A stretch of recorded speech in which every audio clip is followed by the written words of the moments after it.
హిందువులు జరుపుకునే అతి ముఖ్యమైన పండుగల్లో దీపావళి ఒకటి. దీపావళి అంటే దీపాల వరుస అని అర్థం. చెడుపై మంచి సాధించిన విజయమే దీపావళి. చీకటిని బారదోడుతూ వెలుగును ఇచ్చే పండుగే దీపావళి. ఈ సంవత్సరం దీపావళి నవంబర్ 12వ తేదీ ఆదివారం రోజు వచ్చింది. లక్ష్మీదేవిని పూజించడానికి ఇంతకు మించిన రోజు మరి ఒకటి లేదు. అత్యంత విశేషమైన ఈ దీపావళి అమావాస్యకు ఎన్నో అద్భుత శక్తులు ఉంటాయని పురాణాలు చెప్తున్నాయి. మరి ఇటువంటి అద్భుతమైన రోజు మన ఇంటి గుమ్మానికి ఈ ఆకులు కట్టుకుంటే చాలు, లక్ష్మీదేవి కటాక్షం కలుగుతుంది. మన ఇంటిపై చెడు ప్రభావాలు పడవు. మన ఇంటిని దైవిక శక్తులు రక్షిస్తాయి. ఇలా దీపావళి అమావాస్య రోజు ఈ చెట్టు ఆకులను మన ఇంటి గుమ్మానికి కట్టుకోవడం వల్ల ఎన్నో శుభ ఫలితాలు మీకు జీవితంలో కలుగుతాయి. ఎటువంటి దోషాలు ఉన్నా తొలగిపోతాయి. మరి ఎంతో శక్తివంతమైన దీపావళి అమావాస్య రోజు గుమ్మానికి ఏ ఆకులు కట్టుకుంటే మన ఇంట్లో అన్ని రకాల దరిద్రాలు తొలగి అష్టైశ్వర్యాలు కలుగుతాయో ఇప్పుడు ఈ వీడియోలో తెలుసుకుందాం. లక్ష్మీదేవి అనుగ్రహం కలగాలని ప్రతి ఒక్కరూ కోరుకుంటాం. ఈరోజు మనకు లక్ష్మీదేవి అనుగ్రహం కలిగి మన ఇంట్లో సిరుల వర్షం కురవాలి అంటే ఏం చెయ్యాలో ఇప్పుడు తెలుసుకుందాం. ఎంతో విశేషమైన ఈ దీపావళి అమావాస్య రోజు మీ ఇంటి గుమ్మానికి ఈ చెట్టు ఆకులు కట్టుకుంటే చాలు, లక్ష్మీ కటాక్షం కలుగుతుంది. దానికి మీరు ఏం చెయ్యాలి అంటే ఈరోజు వేపాకు కొమ్మలు తెచ్చుకుని మీ ఇంట్లో గుమ్మానికి తోరణంలా కట్టుకుంటే చాలు. మీ ఇంట్లో ఉన్న దోషాలు మొత్తం తొలగిపోతాయి. నకారాత్మక శక్తులు తొలగి దైవిక శక్తులు ఎల్లవేళలా మిమ్మల్ని కాపాడతాయి. ఈరోజు వేపాకు కొమ్మలు 5 తెచ్చుకుని మీ ఇంట్లో గుమ్మానికి తోరణంలా కట్టండి. అంటే 5 కొమ్మలు తీసుకుని ఒక పసుపు దారం తీసుకుని దానితో 5 వేపాకులను ముడివేసి తోరణంలా గుమ్మానికి కట్టండి. ఇలా దీపావళి అమావాస్య రోజు ఎవరైతే చేస్తారో వారి ఇంటిని దైవిక శక్తులు కాపాడతాయి. నెగటివ్ ఎనర్జీ మొత్తం తొలగిపోతుంది. ఆర్థిక ఇబ్బందులు తొలగిపోతాయి. కష్టాలు బాధలు తొలగిపోతాయి. వాస్తు దోషాలు తొలగిపోతాయి. అనారోగ్య సమస్యలు తొలగి సంపూర్ణ ఆరోగ్యం చేకూరుతుంది. ఇలాంటి అద్భుతమైన రోజు వేపాకులను ఇంటి గుమ్మానికి కట్టుకుంటే పరిసర ప్రాంతాలను ఆ ఆకులు శుద్ధి చేస్తాయి. బ్యాక్టీరియా, వైరస్ వంటివి ఇంట్లోకి ప్రవేశించకుండా కాపాడతాయి. పరిసర ప్రాంతాల్లోని గాలిని శుద్ధి చేసి స్వచ్ఛమైన గాలిని అందిస్తాయి. కాబట్టి ఈ దీపావళి అమావాస్య రోజు ప్రతి ఒక్కరూ కూడా వేపాకులు తెచ్చుకుని ఇంటి గుమ్మానికి తోరణంలా కట్టుకోండి. ఆ లక్ష్మీదేవి యొక్క అనుగ్రహాన్ని పొందండి. ఎందుకంటే వేప చెట్టు సాక్షాత్తు లక్ష్మీ స్వరూపం. ఎవరైతే పగటిపూట వేప చెట్టు నీడలో విశ్రమిస్తారో అలాంటి వారు ఆరోగ్యవంతంగా అధిక కాలం జీవిస్తారని ప్రాచీన ఆయుర్వేద గ్రంథంలో చరకుడు తెలియచేశాడు. వేప చెట్టును ఇంటి ఆరోగ్య దేవతగా వైద్యశాస్త్రం అభివర్ణిస్తుంటే భారతీయ పురాణాలు వేప చెట్టును లక్ష్మీదేవిగా చెబుతున్నాయి. వేప చెట్టును నింబ వృక్షము అంటారు. వేపను లక్ష్మీ స్వరూపంగా భావిస్తారు. ఒకసారి శివపార్వతులు ఏకాంతంగా ఉన్న సమయంలో అగ్నిదేవుడు అక్కడకు వస్తాడు. దీంతో కోపగించిన పార్వతీదేవి మా ఏకాంతానికి భంగం కలిగించింది దేవతలే, వాళ్ళంతా వృక్షాలుగా మారిపోదురుగాక అని శపించిందట. దీంతో దేవతలంతా వివిధ వృక్షాలుగా అవతరించారు. వారిలో శ్రీ మహావిష్ణువు అశ్వత్థ వృక్షంగా, ఆయన దేవేరైన లక్ష్మీదేవి వేప చెట్టుగా అవతరించినట్లు పురాణ కథనం. ఏ ఇంట్లో అయితే వేప చెట్టు ఉంటుందో ఆ ఇంట్లో లక్ష్మీ కటాక్షం తప్పకుండా ఉంటుందట. కాబట్టి ఎంతో విశేషమైన ఈ దీపావళి అమావాస్య రోజు వేప చెట్టు కొమ్మలు తెచ్చి ఇంటికి తోరణంలా కట్టుకోండి. లక్ష్మీ అనుగ్రహాన్ని పొందండి. ఎంతో శక్తివంతమైన దీపావళి అమావాస్య రోజు ఎక్కడెక్కడ దీపాలు పెట్టాలో ఇప్పుడు ఈ వీడియోలో తెలుసుకుందాం. లక్ష్మీదేవి అనుగ్రహం కలగాలని ప్రతి ఒక్కరూ కోరుకుంటారు. ఈ రోజు మనం లక్ష్మీదేవి అనుగ్రహం కలిగి మన ఇంట్లో సిరుల వర్షం కురవాలంటే ఏం చెయ్యాలో ఇప్పుడు తెలుసుకుందాం. లక్ష్మీదేవి అనుగ్రహం ఎవరిపై ఉంటుందో అలాంటి వారు ఏ పని చేసినా విజయాన్ని పొందుతారు. కానీ కొంతమంది ఏ పని చేసినా విజయాలు రాక అపజయాలే ఎదురవుతాయి. దానికి కారణం లక్ష్మీదేవి దయ లేకపోవడమే.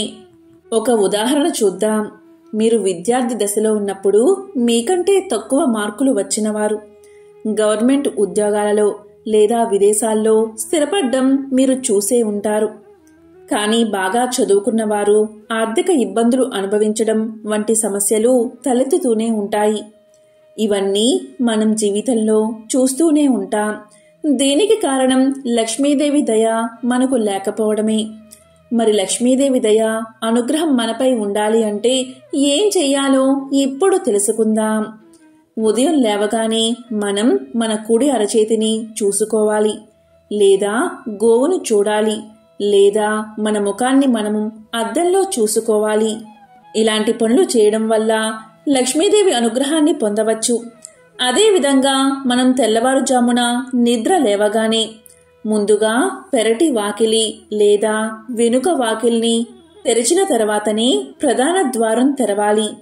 ఇలా చేయడం వల్ల పెరటి వాకుల నుండి జ్యేష్ఠాదేవి బయటకు పోయి ప్రధాన గుమ్మం ద్వారా లక్ష్మీదేవి ఇంట్లోకి ప్రవేశిస్తుంది. ఇలా చేశాక ఉదయం 6 గంటల్లోపు కల్లాపు చిమ్మి ఇంటి ముందు ముగ్గు పెట్టాలి. లక్ష్మీదేవిని ఆహ్వానించాలి. అదేవిధంగా మంగళవారం, శుక్రవారాలలో 5 ముఖాలతో కూడిన పంచముఖ దీపాన్ని వెలిగించాలి.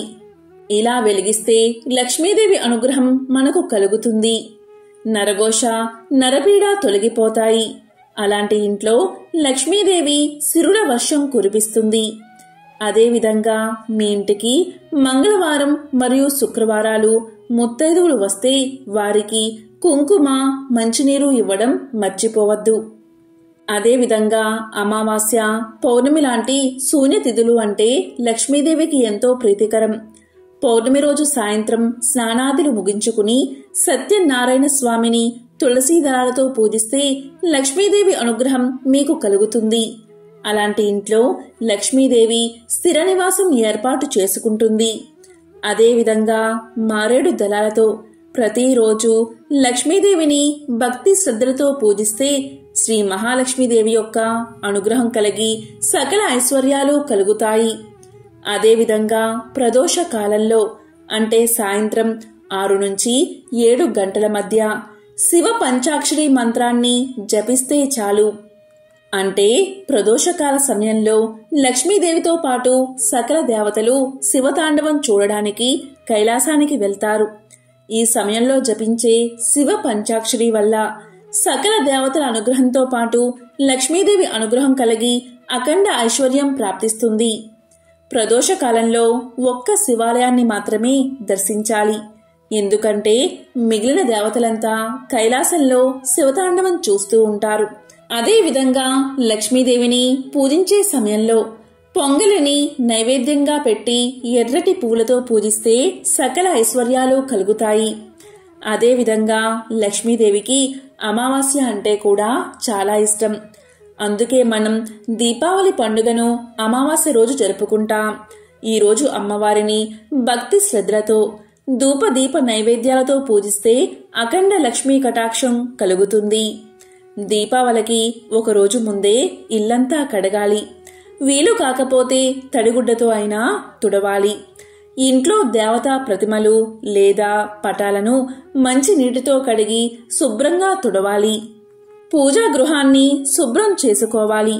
దేవతా ప్రతిమల వస్త్రాలను మార్చి కొత్త వస్త్రాలు కట్టాలి.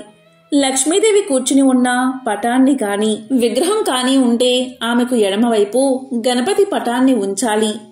విష్ణు పురాణంలో అమ్మవారి ప్రతిరూపం ఎలా ఉండాలో వివరించడం జరిగింది. మీరు పూజించే లక్ష్మీదేవి చిత్రపటంలో ఆమెకు 2 పక్కల ఏనుగులు నీరు చిమ్ముతూ ఉండాలి. పద్మంలో పద్మాసన స్థితిలో లక్ష్మీదేవి కూర్చుని ఉండాలి. ఈ విధంగా ఉన్న చిత్రపటాన్ని పూజా మందిరంలో ఉంచుకుని పూజించడం వల్ల మహాలక్ష్మీదేవి అనుగ్రహం కలిగి సిరుల వర్షం కురుస్తుంది. అమ్మవారిని సహస్రనామాలతో లేదా అష్టోత్తరంతో పూజించాలి. అమ్మవారి విగ్రహం మీద లేదా పటం మీద పచ్చిపాలను పువ్వుతో తీసి చల్లుతూ ఉండాలి.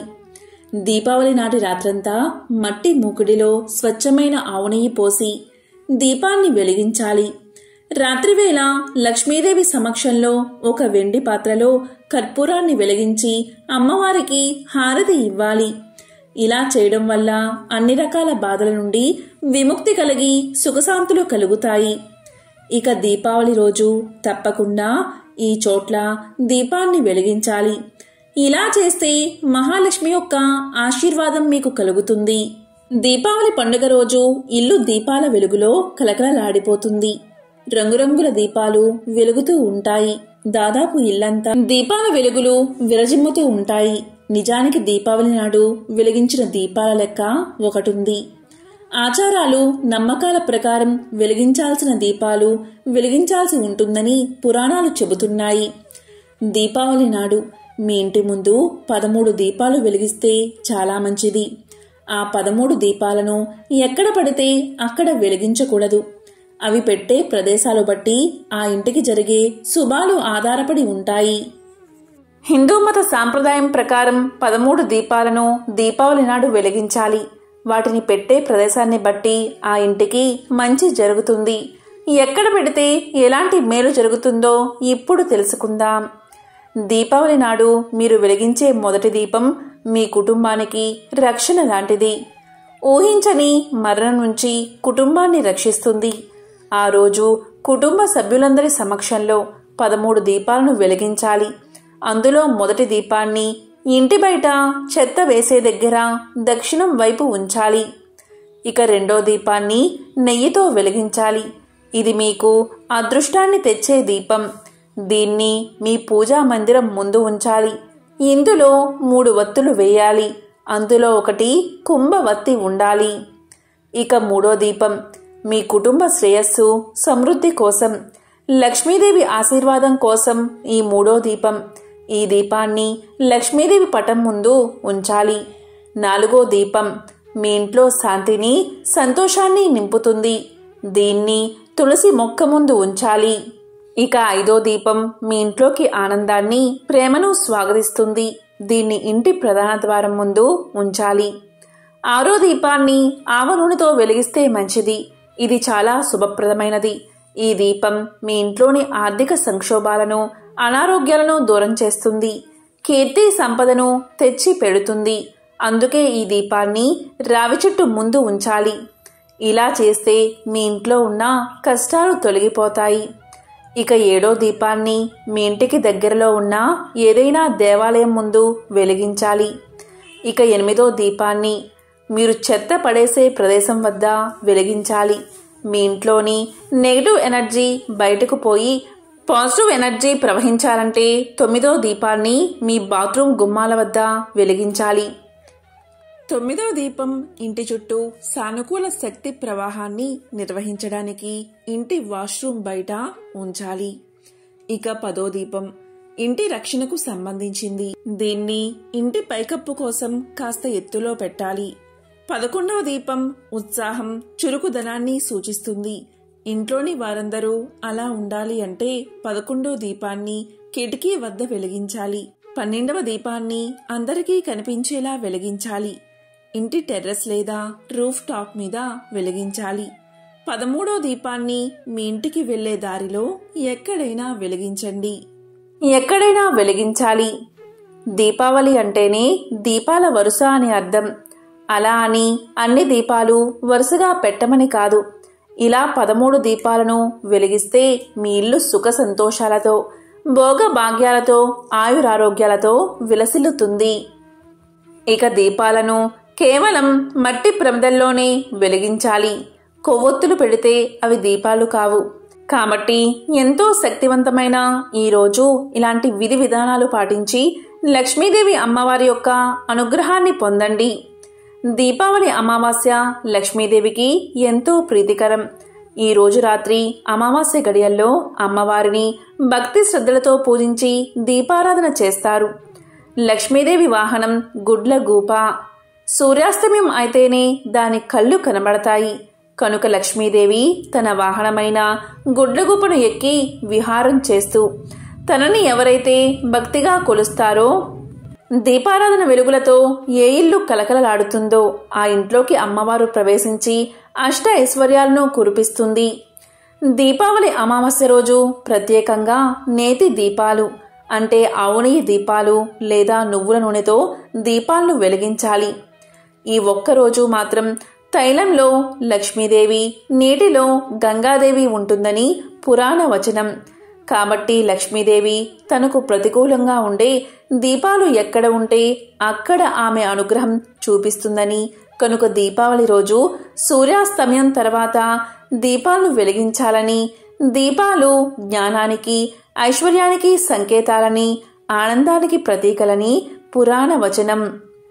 ఏ ఇంటి ముందు అయితే దీపాలు సమృద్ధిగా వెలుగుతాయో ఆ ఇంట మహాలక్ష్మీదేవి ప్రవేశిస్తుందని హిందువుల ప్రగాఢ విశ్వాసం. దీపంలో సకల దేవతలు కొలువై ఉంటారు. దీపం సకల దేవతా స్వరూపం. దీపంలో శాంతి, కాంతి ఉంటాయి. ఇంతటి విశిష్టత కలిగిన దీపాన్ని ఎలా వెలిగించాలి, ఏ నూనెతో వెలిగించాలి, ఎన్ని వత్తులు వెయ్యాలో ఇప్పుడు తెలుసుకుందాం. దీపావళి రోజు వెలిగించే దీపారాధనలో 2, 3, 5 వత్తులు వేసి వెలిగిస్తారు. దీపావళి రోజు ముఖ్యంగా 5 వత్తులతో దీపారాధన చేస్తే చాలా మంచిది. ఎందుకంటే మొదటి వత్తి భర్త, సంతాన క్షేమం కోసం, 2వ వత్తి అత్తమామల క్షేమానికి, 3వ వత్తి అన్నదమ్ముల, అక్కా చెల్లెళ్ల క్షేమానికి, 4వ వత్తి గౌరవం, ధర్మ వృద్ధికి, 5వ వత్తి వంశాభివృద్ధికి అని శాస్త్రాలు చెబుతున్నాయి. ఇలా 5 వత్తులతో దీపావళి రోజు 2 దీపాలు వెలిగించాలని మన శాస్త్రాలు చెబుతున్నాయి. ఇక దీపావళి రోజు ఆవు నెయ్యి లేదా నువ్వుల నూనె లేదా కొబ్బరి నూనెతో దీపారాధన చెయ్యాలి. ఈరోజు పొరపాటున కూడా తెలియక వేరుశనగ నూనెతో దీపారాధన చేయకూడదు. అలా చేస్తే మహాపాపంగా పరిగణించబడుతుంది. ఇక దీపావళి రోజు ఇంట్లో దేవుడి గుడిలో లక్ష్మీ పూజలో దీపారాధనని కుందుల్లో చేసిన, ఇంటి బయట మాత్రం మట్టి ప్రమిదల్లో మాత్రమే దీపాలను వెలిగించాలి. దీపావళి రోజు కొవ్వొత్తిని అస్సలు ఉపయోగించకూడదు. కొవ్వొత్తి దీపం కిందకి రాదు. కేవలం మట్టి ప్రమిదల్లో మాత్రమే వత్తులు వేసి నువ్వుల నూనె లేదా ఆవు నెయ్యి లేదా కొబ్బరి నూనె పోసి దీపాన్ని వెలిగించాలి. ఇలా చేస్తే సకల శుభాలు కలుగుతాయి. ఈరోజు పత్తి ఒత్తులతో దీపారాధన చేస్తే పితృదోషాలు తొలగిపోతాయి. తామర ఒత్తులతో దీపారాధన చేస్తే శ్రీ మహాలక్ష్మి అనుగ్రహం కలిగి అప్పుల బాధలు తగ్గుతాయి. అరటినార ఒత్తులతో దీపారాధన చేస్తే మంచి సంతానం కలుగుతుంది. జిల్లేడు ఒత్తులతో దీపారాధన చేస్తే శ్రీ మహాగణపతి యొక్క అనుగ్రహం మీకు కలిగి ప్రతి పనిలోనూ మీదే విజయం కలుగుతుంది. కాబట్టి దీపావళి రోజు మర్చిపోకుండా ఈ చోట్ల దీపాలను వెలిగించండి. అలాగే తప్పనిసరిగా 5 వత్తులతో 2 ప్రమిదలను పెట్టి దీపాన్ని పూజా మందిరంలో వెలిగించండి. ఓం శ్రీ మహాలక్ష్మియే నమః. ఓం శ్రీ మాత్రే నమః.